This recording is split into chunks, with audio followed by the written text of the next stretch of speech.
અમદાવાદના વટવાના ઇન્સાનિયતનગર આવાસમાં જૂની અદાવતમાં અસામાજિક તત્વોએ આતંક મચાવ્યો। જો કે પોલીસે ગણતરીના કલાકોમાં 3 શખ્સની ધરપકડ કરી। વર્ષો પહેલા થયેલી ભાઈની હત્યાની શંકા રાખી આદિલ શેખ અને સાગરીતોએ તલવાર જેવા ઘાતક હથિયારો સાથે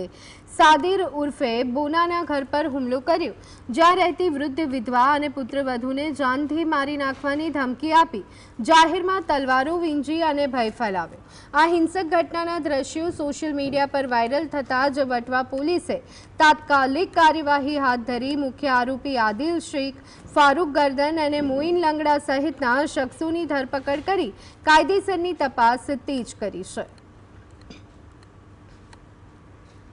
જૂની અદાવતના કારણે માથાકૂટ ચાલુ હતી, જે બાબતે ગઈકાલ રાત્રિએ આ આદિલ અને તેના સાથેના માણસોએ આ સાકિબ ઉર્ફે બોનોના ઘરે જઈ અને ધાકધમકી આપેલ અને ગાળો બોલેલ અને તલવારો એમને જે જમીન પર પછાડેલી છે અને તે બાબતે આ સમગ્ર ઘટના અમારા ધ્યાન આવતા તાત્કાલિક આ બાબતે અત્રે ગુનો નોંધી અને વિધિન 2 અવર્સમાં આ તમામ આરોપીને આપણે